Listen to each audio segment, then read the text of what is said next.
Now we come to a very important Irish novelist, Maria Edgeworth.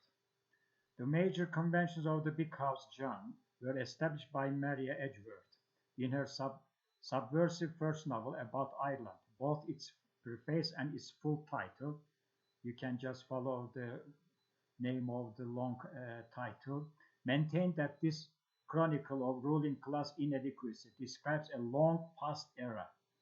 Many readers, however, would interpret Castle Recreant against the authorial grain as a precursor of future ascendancy crisis, not simply as an account of past disorder. Despite Edgeworth's insistence that the unruly recreant landlords belonged to a corrupt and well-lost system of land governance, one that the author self-protectively identified with a native rather than Anglo-Irish genealogy. The novel establishes the conventions of an enduring literary genre, the neglected house as symbol of family and class degeneration, the improvident landlord alienated from his duties, the native Irish usurper of the ascendancy estate. Edgeworth's fast-paced account is narrated through the voice of a seemingly devoted Irish house servant, Teddy Kerr, presented as a colonial exotic to the British readers addressed in Castle Recreant's preface, notes, glossary, and epilogue.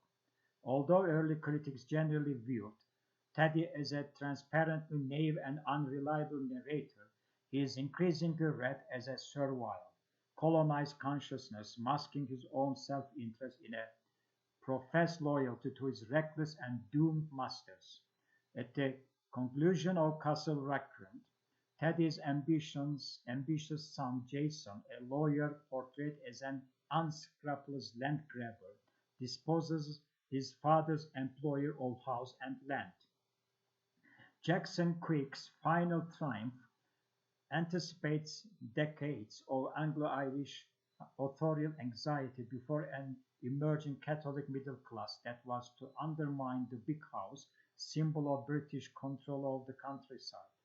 The house that is finally lost to its former owners in Castle Recreant, as in so many subsequent novels of the genre, is less grandiloquent than its name might imply, typically characterized by fading dilapidation rather than opulence or authority.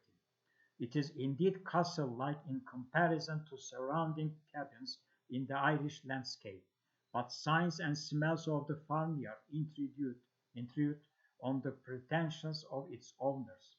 Repeatedly in the big house genre, an account of physical decay merges with the saga of social crisis and political decline.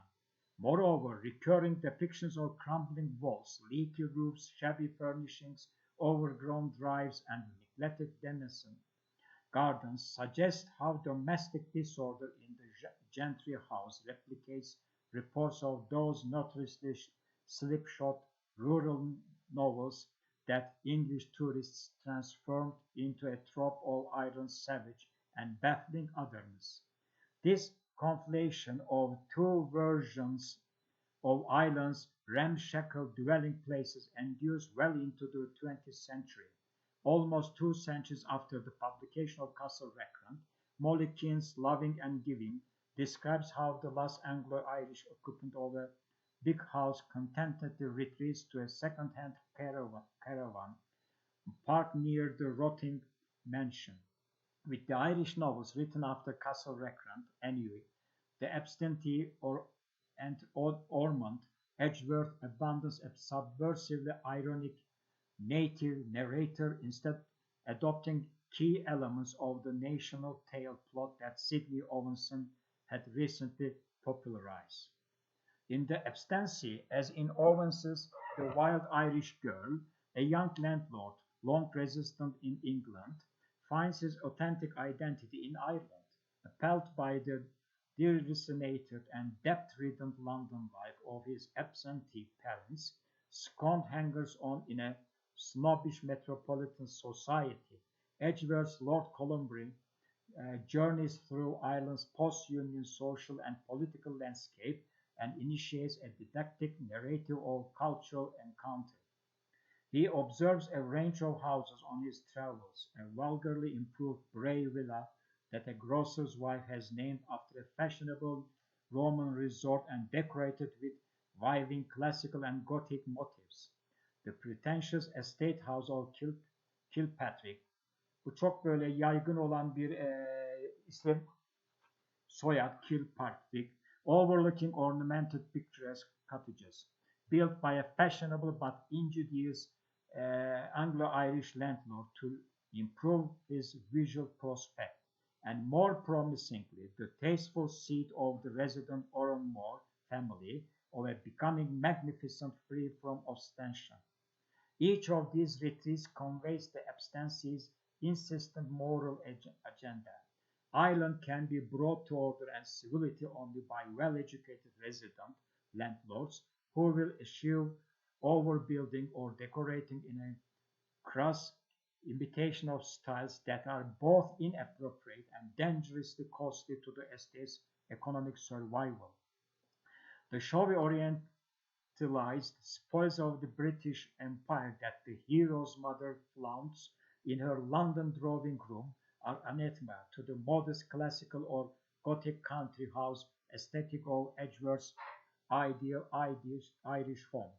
As a virtual trope of social dissertation, the absentee landlord appears frequently in 19th century big house novels, not only by Edgeworth but also by Sidney Owenson, and the names continue, you can look at. Edgeworth, the absentee, takes as its moral subject those landlords who regard their Irish properties and tenants as mere sources of income to be squandered abroad. Unlike the idealized lord of the manor in the 18th century in the English country house tradition, the figure of the Irish absentee signals distance rather than a nurturing propinquity. The recurrent appearance of such ruthless characters in the 19th century novel certainly overrepresents the actual absentee of economically strapped post-Union landlords, suggesting that the literary deployment of the absentee exists less as an exact rendition of social reality than as a formative intervention into it.